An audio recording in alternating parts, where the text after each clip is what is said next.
All right. This playful dog is Ruby, and this is her roadmap to success. And her guardian was worried that she's aggressive. I just think she's a goofy puppy. She's like, I don't want to say it's super high energy, but she's got some energy. She's a little territorial. I don't see anything that's aggressive with her.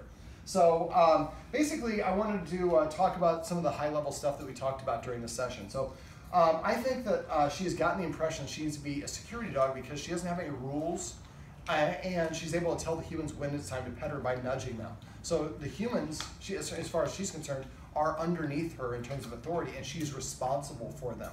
So just like a parent who brings a newborn child into their home, they're proactive about baby-proofing and protecting the baby by removing things that might be dangerous. She looks at a kid that's approaching the same way, or a kid in a stroller, or the delivery guy, or whatever it is. Somebody comes to the door, she barks, she's like, hey, who are you? You're not supposed to be here. So what we want to do is essentially demote her. We want her to take away this position so she can just go back to being a goofy dog that she was when I started this video playing around. Now, the guardians have done some things that are in the family of what I call dominance theory. So one of the things the guardian used to do is she would pin her down to the floor when guests came in. And that restraint can actually exacerbate the problem. She likes to now suck on blankets, and sometimes that's a coping mechanism that results in being forced to endure things that they're not ready or able to do. One of the things that's powerful for a dog is to feel like I'm empowered enough to walk away from a situation. Dogs have fight or flight response, so half of how they react to things is by moving away. If we pin them down, we take that away, then they have to come up with a different way of dealing with it. So we want to have her, if she is reacting to something, I want the guardian to start increasing the distance. And if we're out on a walk, we're going to walk around a van or a car or a shrub or a building and keep walking away until we blocked her sight and we have enough distance where she can settle down. Now, we went over a number of rules to incorporate, like not being allowed in the furniture, not being allowed within 7 feet of anyone who's eating. We used the third escalating consequence to move her away if she was getting close to somebody who's eating. Having to sit before we go out the door. We're also going to have her sit when we get to the elevator or where we're going down the stairs. We're going to stop suddenly, and she has to sit next to us. She can't go ahead of us on the stairs, and she has to be next to us, not in front of us. For a dog, whoever's in front is considered to be in the leadership position, whereas behind is a follower. So because she thinks she's a leader, we need her to follow. So every time we go for a walk, she should be the last one through the door. She should be the last one on the stairs, and so on and so forth. Let me see, I went through petting with a purpose, which is asking her, instead of petting her when she nudges us, we're going to tell her to sit and pet her under her chin and say the word sit, just the word sit. Don't say good girl, good dog, Ruby sit, just sit. And not sit, sit. Say it the same way consistently. We're also going to use passive training. So every time she comes to us, we're going to pet her and say come. Even though we didn't ask her to, it's still the end result we're looking for. Every time she sits next to us, we're going to pet her and say sit. Every time she lays down, we're going to pet her and say down. We're going to train her to use a dog bed. I would recommend the guardian either go get a dog bed. When you get a dog bed, don't get the one that looks like a couch. There's some that have like armrests and a little thing. Dogs don't sleep on their back or lean against their back. Just get one that's a square that's like foam, like what you have in the dog kennel. Don't get one that's like a down cover that's lumpy. We want to be able to toss treats on the dog bed like I showed you and get a light color like a cream or a white. And I like the ones that you can unzip, so you can actually take the exterior out and wash it if she gets it dirty, and then put it back on the foam. So this way we can teach her to go to Philly, which is her word for going to the dog bed. We're also going to have a little delayed gratification for feeding. So remember, when she's eating, the human eats first. And they were feeding her once a day. I'd like them to be feeding her twice a day, smaller portions, and read the bag and base it on her weight. She's probably going to get 2 cups a day, I'm guessing, at her weight. So we put 1 cup in the morning, and then the human eats first. Just 5 or more bites of something. It can't be coffee or smoothie, it has to be a solid. Once they get done, then they give her permission to eat. They tap the bowl. If she comes over and sniffs the bowl and walks away like she just did, we pick up the bowl, we dump the food out, and we put the empty bowl back down. I want the dog to walk by the bowl over and over and over again and see that it's empty. So then when it actually has full, it's a rarity. It's a special occasion, and it's worthy of eating. Dogs spend 90% of their time in the wild looking for food, and so when they find food, they fuel up. We want her to do the same thing. There's not food in there other than 6 minutes a day. But as soon as I walk away from the bowl, they pick it up and they dump it. When I walk away, that's my way of telling them I'm not interested, and they dump it, and so next time I come back, there's no more food. Because in the wild, if she's number 5 eating at the table, and she goes, I'm not that super hungry, I'll come back later, whoever's number 6 is going to eat her portion. So this way we're adding a little bit of structure to her most important thing. Now, petting with a purpose, passive training, and the escalating consequences I taught the guardians how to disagree with unwanted behaviors are three things where I don't have videos for that in this session, but if you go to doggoneproblems.com and click the dog training tips tab, there'll be a search box on the left side of the page. You can type in escalating consequences. It'll bring up write-ups of other clients that I've worked with where I have a video specific to escalating consequences. So you can watch those videos, it'll be with different dogs, but you'll understand the same concept. But it's gonna be really important that no one pets her anymore unless she does something to earn it first, like sitting, coming, or lying down. The more she feels like she's earning her reward, the more valuable it gets. And also the more that she sees the humans as being the authority figures, as they tell me what to do, and when I do what they tell me to do, there's a positive reward for it. This is the benefit of positive dog training. Let's see, what else do we want to do? We want to go over we practice the focus exercise. I want the guardians, everyone in the family, to do that at least once a day. And at first, remember, and the family was all kind of going like this, waiting here, and then going this, or we were going straight up to the dog's mouth. If the dog's head is here, what I want to do is I want to raise the treat between her eyes and mine, so I'm going to raise it here halfway, and I'm going to travel towards her and then pop it in her mouth and say the word focus every time. Remember, anytime we use a treat, the treat should go in the dog's mouth first, then they should hear the command word after, and just the command word, not good word, good dog, good girl, her name, just focus, or whatever the command is. Now first it's going to be 1 second, 1 second. Then eventually it's going to be 1 second, 2 seconds. And eventually 1 second, 20 seconds. So again, everybody needs to do this once a day with the dog at least, with about 8 to 12 treats. And sprinkled throughout the day. I don't want to have mom do it and then junior do it and then daughter do it, right, boom, boom, boom. We want to do it one, then maybe wait an hour, then somebody else does it, wait an hour, somebody else does it. Sprinkle them throughout the day. Let me see. What were the other things that we went over? Bed.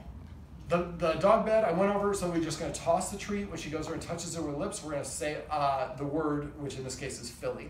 And we 30 days no furniture. And 30 days minimum of no furniture, but we might go further. As long as she's still snapping and snarling at little kids, we're going to continue to do that. Now, when we're going for walks, we're going to stop on the stairs going downstairs, but in the lobby, there's an office in the lobby, and she likes to growl at the woman in the office. Now, that we would have a video for that, but she was closed today. So as we're going down those steps, we're going to stop, put her in a sit, give her a treat, then take 2 steps, sit, put her in, and then give her the treat. And if she's looking around, touch her nose. Anytime she's not paying attention, literally touch her nose. And when she looks at it, then put her in back in a sit. And if you touch her with the nose and you take it away really far, she thinks it's taking it away. So touch her with the nose and then keep it close to her nose. I try to keep it within 2 inches of her nose. That keeps her engaged. So this way, when she's leaving, I take 2 steps and I get a treat. In that lobby area, I get the most treats I ever get. I love going to that lobby area. It's not something I want to yell at the woman anymore. I want to go there and get good positive reinforcement. Now, we also went through counter conditioning, which is something I went through off-camera sit. Now, if I'm holding a treat here, I can orientate wherever the dog looks by moving the treat. So what I do is I hold my treat like this. I have these 3 fingers down, and I have these 3 fingers under her chin. So I can have her looking at whoever it is that she normally would be growling at. Now I squish the Tricky Trainer chicken liver treats, so it's like a pancake, and I let her nibble little bits of it on it as that person's approaching. Now, when we were going through lobbies, they were delivering some stuff, and sometimes she growls at those sort of folks as well. So when they're approaching, she's growling, saying, I want you to go away. Once they passed her, she's getting what she wants. So what I would do is do the counter conditioning. So as the person's walking, she's chewing on it, seeing them come. When they get to the halfway point, we pop the rest of the treat in her mouth, she finishes it, and then she's ready to bark and tell them, hey, you better go away. But look, guess what? They're already going away. So when the thing that she doesn't want to have happens, the person approaching, she gets the best treat she's ever had. When the thing that she wants to have happens, they're walking away, the treat goes away.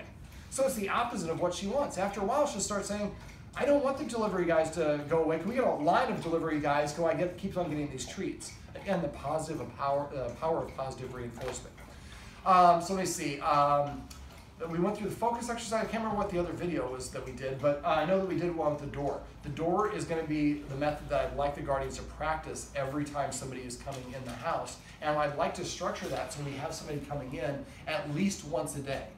And so this way she starts to associate when people come in the house as a positive good thing, not a negative thing. The family's oldest son likes to play with her kind of roughly. And just like how mom was doing some dominance theories, those kind of introduce those concepts to the dog. And she's a good, goofy dog, but she can be a little bit reactive. We want to make sure that that doesn't transition. It can easily go from wrestling into she gets bumped in the nose accidentally, and then she nips, and then the person shoves back accidentally. It can easily dovetail into the wrong situation. So I prefer that we're not playing with her too roughly while she still has this reactive, growly behavior towards everybody else.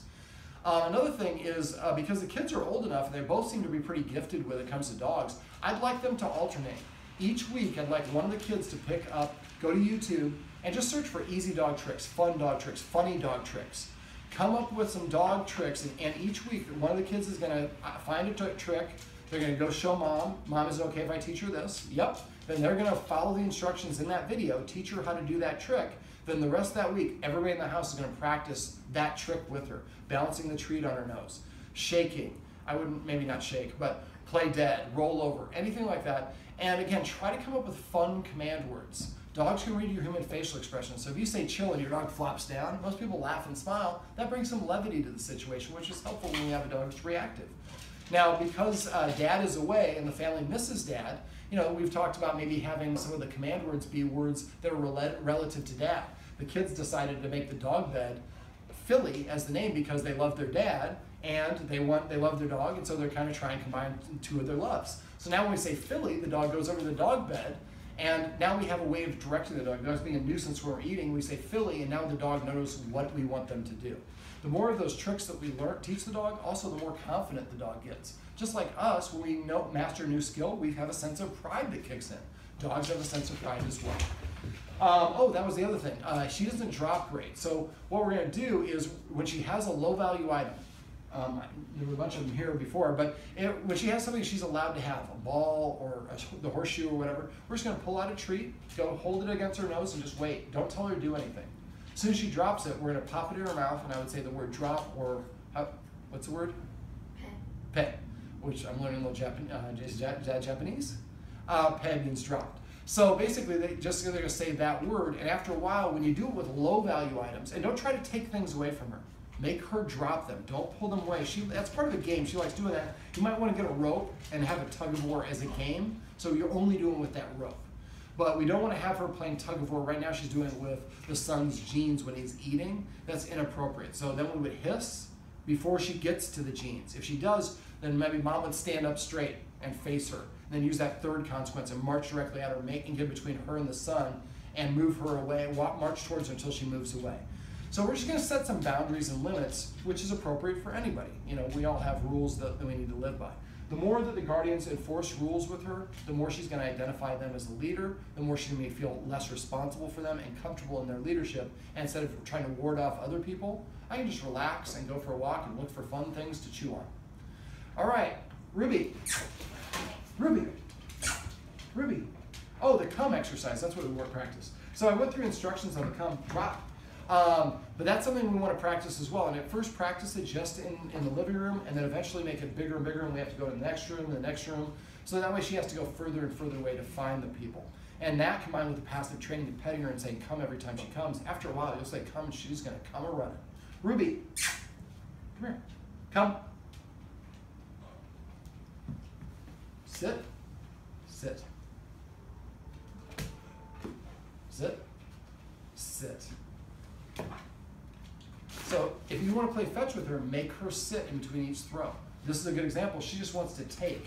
And I think this is because of a little bit of the physicalness. Sit. So my game, my rules. The only way I'm going to throw this for you is if you sit. And the more we ask her to sit, it's a more subordinate position. The easier it is for her to sit on walks, or when there's a baby coming by, or there's a kid that's running by. She has the skill set to do so. Sit. That's a great way to end the video. Remember, everything you do trains your dog. Only sometimes you mean it.